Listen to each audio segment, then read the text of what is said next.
Nous allons changer d'univers de référence avec le XVIIe siècle et l'époque médiévale, littérature médiévale.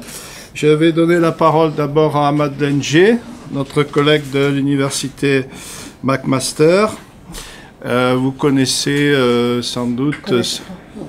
Si, on travaille sur le commerce des mots, sur les évangiles des quenouilles, sur les femmes mystiques à l'époque médiévale ou à la fin du Moyen-Âge, sur les récits romanesques, les légendes hagiographiques, cet univers qu'on va plus ou moins retrouver dans ta communication, Valentin et Ourson. Donc ça c'est le titre d'un récit médiéval que tu te proposes de traiter du point de vue des figures duelles de l'idiotie et cette fois-ci de la sainteté. Voilà, donc Madeleine, t'écoutons avec grand intérêt. Merci Jean-Marie. Alors je vous invite à rencontrer une série de figures d'idiots qui traversent les textes de la culture médiévale. Donc à partir ou à propos de Valentin Ourson, on va convoquer d'autres textes. Mais je vous invite surtout à y réagir pour voir en quoi, peut-être, j'espère, ils peuvent éclairer les perceptions de l'idiot qui se présentent dans l'expérience contemporaine, ou bien, si peut-être, à admettre en quoi elles se révèlent dans leur altérité, celle du Moyen-Âge. On va voir ça, j'espère. La figure archétypale d'idiot de la littérature médiévale, bien sûr, c'est Perceval, l'Édipe inversé, selon Lévi-Strauss, le chevalier élevé dans l'ignorance des usages de l'ordre chevaleresque. Le parcours que fait accomplir Chrétien de Troyes dans le Conte du Graal à celui qu'il qualifie de nice, de naïf, sinon de niaiseux, le fait émerger de cette niceté pour traverser les étapes d'une initiation au cours de laquelle il découvrira son nom et son identité, prouvera sa valeur chevaleresque pour en saisir les limites et les dépasser dans la quête spirituelle. Parti de la forêt où le retenait sa mère, qui ayant perdu un mari et 2 fils, voulait le soustraire aux inévitables luttes entre chevaliers, il termine son itinéraire dans celle où vit son oncle ermite. D'une forêt à l'autre, Chrétien de Troyes propose ainsi un cheminement exemplaire qui permet de comprendre que la véritable étape liminaire se situe dans ce qui semble, à première vue, réaliser l'intégration avec les demandes de la société, l'adéquation avec ses valeurs. Il suggère ainsi qu'il existe une affinité entre celui qui n'a pas encore entamé son processus d'initiation et celui qui a transgressé les limites de la normalité sociale pour toucher au sacré, c'est-à-dire entre l'idiot sauvage et l'idiot mystique. Cette analogie se décline dans les récits médiévaux marqués par la tentation hagiographique autour des figures de l'homme sauvage et du fou, dont l'ignorance et l'absence de raison traduisent le statut particulier de celui qui transcendra la normalité pour accéder au divin. Comme dans beaucoup de cultures, c'est ainsi que se définit l'homme, entre bêtes et dieux. Le roman de la fin du XVe siècle, Valentin et Ourson, en offre une illustration très éclairante car il joue de la gémellité des 2 personnages centraux pour confronter précisément le parcours de l'homme sauvage devenu saint, dont on a deviné qu'il s'agit d'Ourson, à celui de Valentin, le parfait chevalier, qui accédera lui aussi à la sainteté. Tout en me concentrant sur ce texte, je mettrai en perspective ces 2 personnages qui représentent 2 images antithétiques de l'idiot, avec d'autres figures qui allient sauvagerie et transcendance, comme Merlin, ou bien qui doivent passer par l'épreuve rédemptrice de régression à l'infra-humanité. L'autre intérêt de Valentin Ourson, c'est son caractère hybride de récit, qui conjugue les traditions narratives romanesques, épiques et hagiographiques médiévales dans une écriture faite d'une combinatoire de motifs qui, tout en gardant la mémoire des textes qui les ont exploités, sont en cours de folklorisation. Ce sont ces liens avec le conte, tout autant que la complexité de l'intrigue, qui peuvent expliquer le succès d'une œuvre qui n'a cessé d'être éditée pour circuler au XVIIIe siècle parmi les opuscules de la Bibliothèque bleue de Troyes. Un rapide résumé de l'œuvre permettra à ceux qui connaissent non seulement le corpus narratif médiéval, mais celui des contes, de reconnaître bon nombre de motifs familiers. À la suite d'une accusation mensongère de trahison à l'égard de son époux Alexandre, roi de Constantinople, Bélissan, la sœur du roi de France Pépin, doit fuir. Elle est enceinte. Et dans la forêt d'Orléans, elle donne naissance à 2 jumeaux, dont l'un lui est dérobé par une ours. Alors qu'elle s'est perdue à sa recherche, le roi Pépin et sa compagnie trouvent l'autre nouveau-né qui sera élevé à la cour. Pendant ce temps, l'ours nourrira l'enfant sauvage qui passera 15 ans dans la forêt à commettre des exactions jusqu'à ce que Valentin, envoyé pour s'emparer du monstre, le ramène à la cour.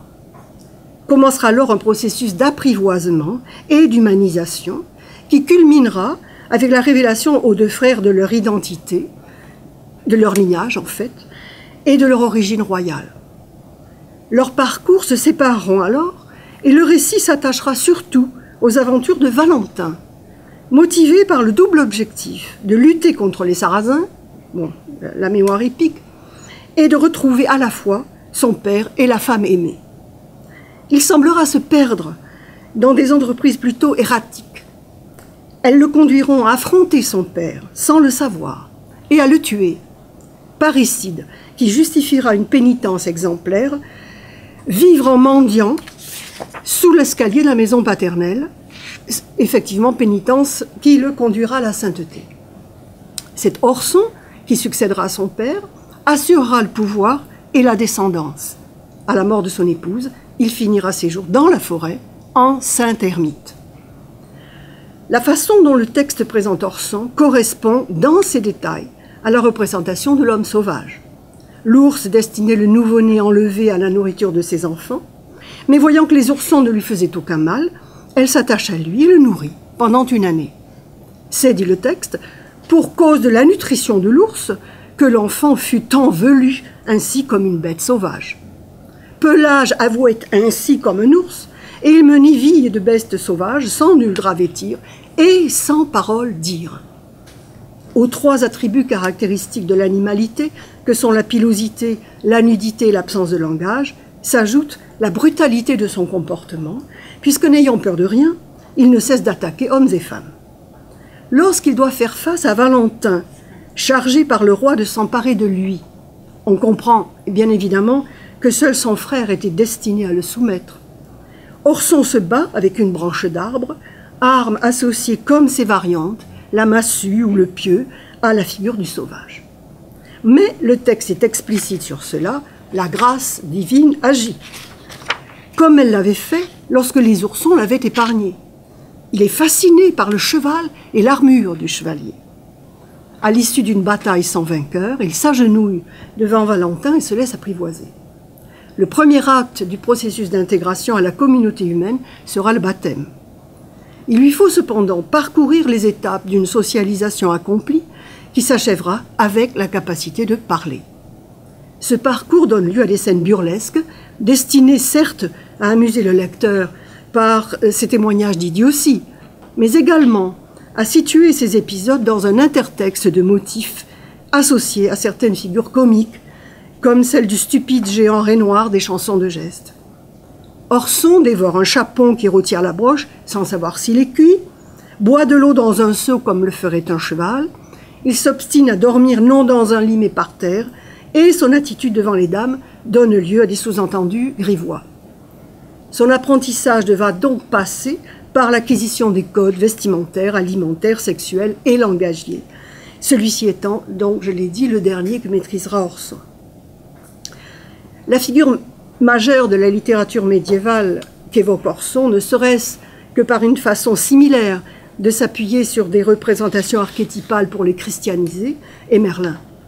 Né d'un incube, velu comme un ours, il porte en lui les traits de l'humain, du divin et de l'animal.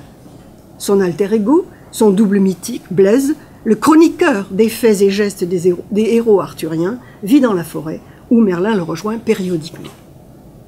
Si le personnage de Merlin est central et fait référence, d'autres dans le répertoire romanesque médiéval illustrent, comme Orson, le processus d'accession à l'humanité avec le passage par l'étape de la sauvagerie. Dans le dit du Prunier, bref texte narratif du XIIIe siècle, l'idiot est dans un premier temps associé à la ruralité, à ses coutumes et aux stéréotypes qui la caractérisent aux yeux de la classe courtoise, et dans un second temps à la folie.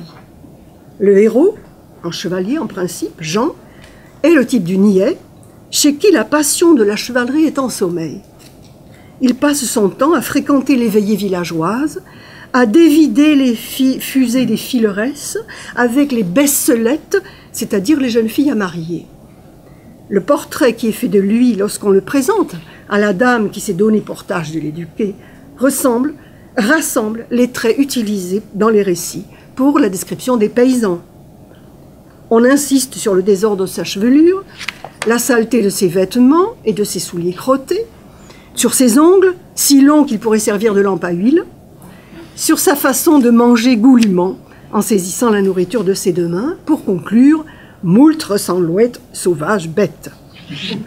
Tous ces éléments correspondent à la rhétorique de présentation du vilain pour l'amusement d'un public courtois qui tente à rejeter la culture paysanne aux frontières de l'humain dans son compagnonnage avec l'animal. Cette culture est pourtant convoquée, on pourrait dire même instrumentalisée de façon précise par le narrateur dit du Prunier. Il évoque les veillées pour lesquelles il indique les termes locaux d'escrienne ou de chelier, énumère les activités de couture, de filage et les bons mots qu'on y échange. Il mentionne parmi les loisirs de notre bennet la tresquerie, les danses des jeunes gens liées aux compétitions entre hameaux. Donc une quasi-description ethnographique en fait.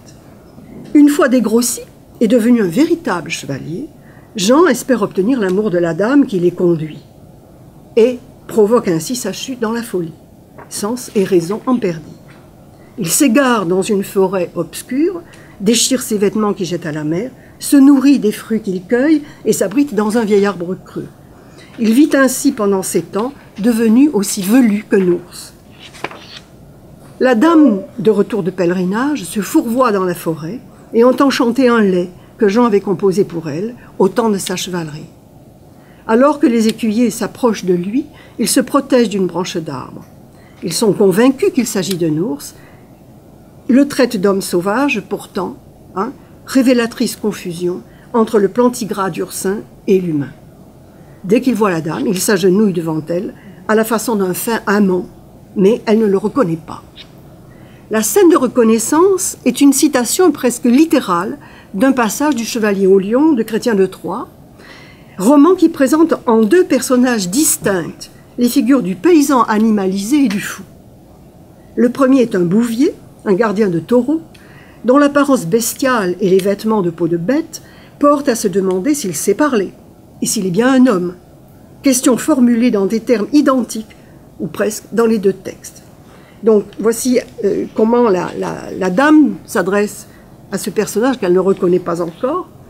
Et la dame le conjura de tout le pouvoir que Dieu a, qu'elle lui dit s'il est homme ou si autre est sa condition.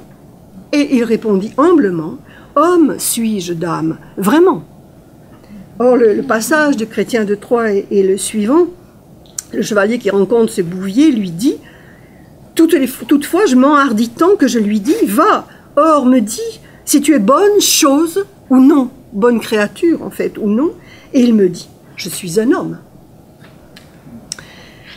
Dans le roman de Chrétien de Troyes, la fonction de cet être à peine culturalisé, rencontré à l'orée de la forêt, est de rester dans ce lieu et ce statut liminal, car il assure le rôle de passeur, d'indicateur au chevalier de l'aventure qui l'attend. À cette liminalité structurelle s'oppose le parcours divin, dont le passage par la folie, donc le héros, sera la condition de sa compréhension des valeurs chevaleresques.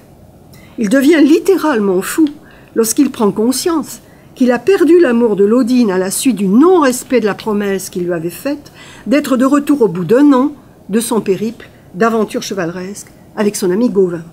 Il déchire ses vêtements, se précipite dans la forêt, où il vivra aux franges de l'humain, dans un système d'échanges minimaux, avec un ermite qui lui donne de l'eau et fait cuire le produit de sa chasse, puis avec un lion qu'il a délivré de l'emprise d'un serpent et qui chasse pour lui.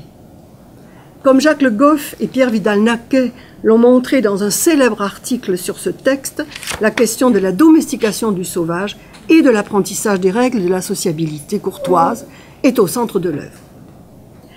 La charge comique que porte en lui le Nice, celui qui se comporte de façon non civilisée, évidente chez Orson dans ses premières confrontations avec le monde courtois de son frère, et dans l'évocation de la grossièreté paysanne de Jean, est exploité dans les chansons de gestes qui mettent en scène le personnage de Renoir, je n'en parlerai pas, mais surtout, ce dont je vais parler, dans la série d'aventures ouvertement parodiques de Trubert, le véritable idiot, devenu un faux bonnet pour duper les puissants et ainsi assumer la persona du trickster.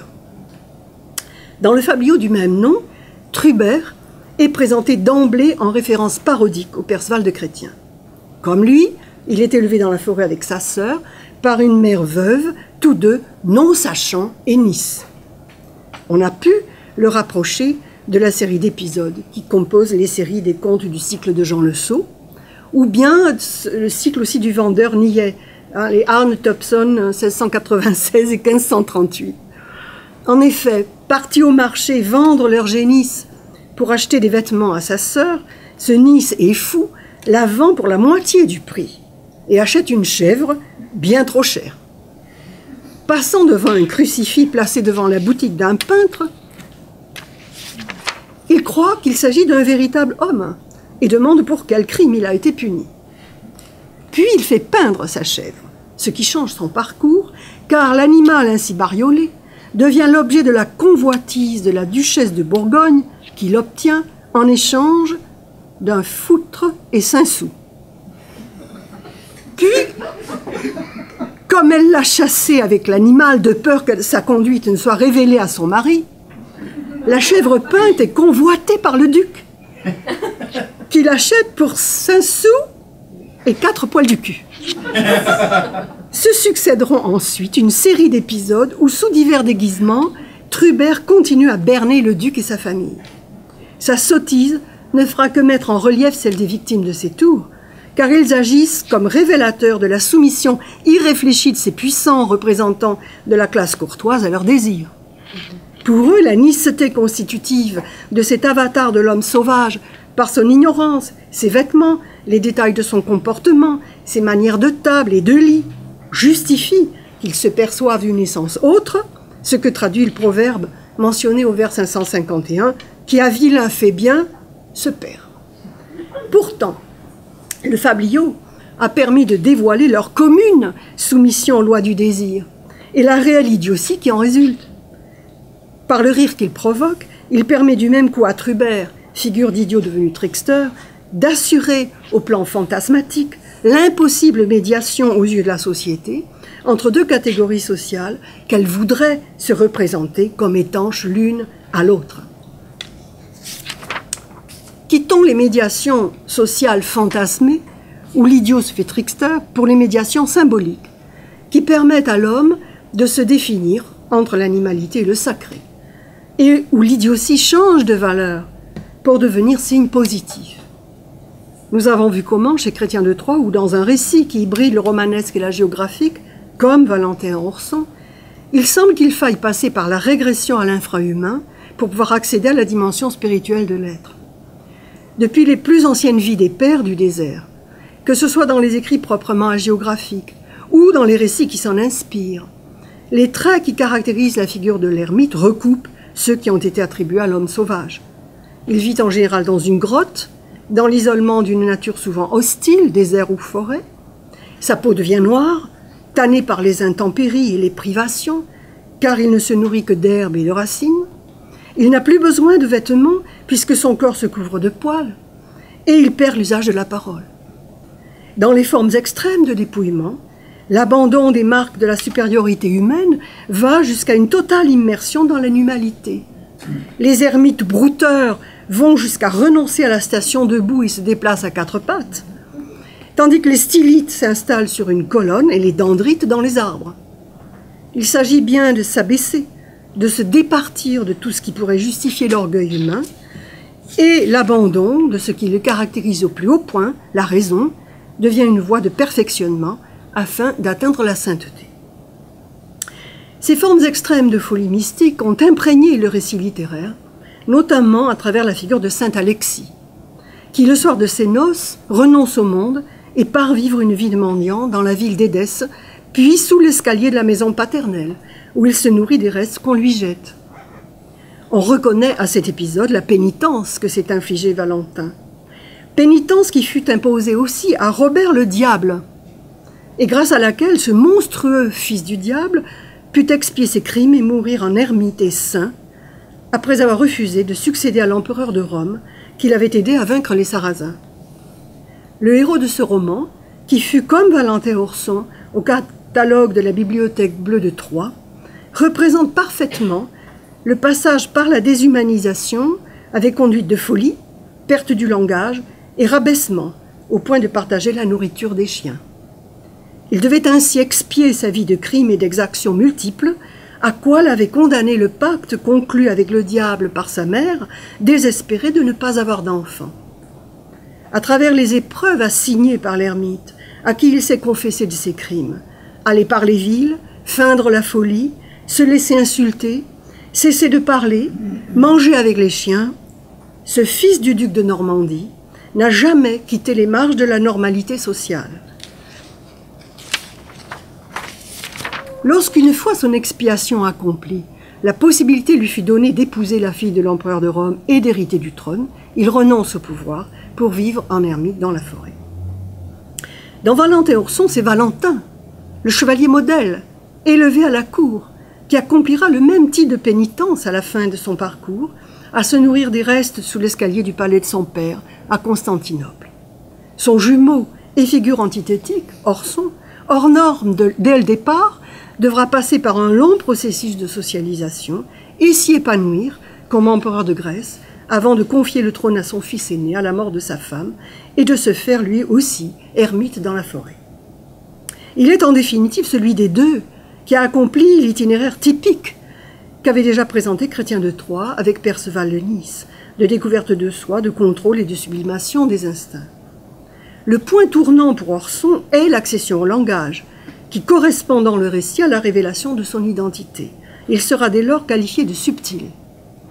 Pour Valentin, qui semblait posséder tous les atouts, la quête obsessive et jamais accomplie de son identité, puis de son père, qu'il ne retrouvera que pour le tuer, sans l'avoir identifié, bloque l'accès à la normalité sociale.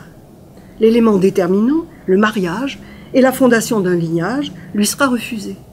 Une série de péripéties le sépare de la femme aimée, Esclarmonde, qu'il ne cesse de chercher. Or, lorsque leur mariage est enfin possible, Valentin renonce à leur vie commune pour racheter un crime qui, à l'instar de ceux commis par Robert le Diable, lui a été imposé par le destin. Destin n'est toutefois pas prédestination, puisque conformément à la doctrine du libre arbitre, Robert et Valentin ont entrepris une démarche d'expiation. Il s'oppose en cela au couple de jumeaux qu'on pourrait qualifier d'inverse de celui de Valentin Orson, celui de Offroi et Henri, qui jusqu'à la fin de leur vie sont restés l'incarnation du mal. Ils portent l'opprobre d'être le fruit de la malice d'une vieille femme qui, lors de la nuit de noces du roi Pépin, avait placé sa fille dans le lit du roi à la place de son épouse Berthe. Tout au long du récit, ils vont multiplier machinations et ruses afin de s'emparer du pouvoir. Ruses qui, à cet égard, sont l'antithèse de celles de Trubert, qui ont pour effet, au contraire, de révéler les limites des puissants. Pour le dire de façon cavalière et pour terminer, ce sont eux les véritables idiots. Car, comme veut le faire croire Matthieu, il est plus difficile à un chameau de passer par un trou d'aiguille qu'à un riche d'entrer dans le royaume des cieux. Et voilà, c'est ce qu'il veut nous faire croire. Merci pour votre attention.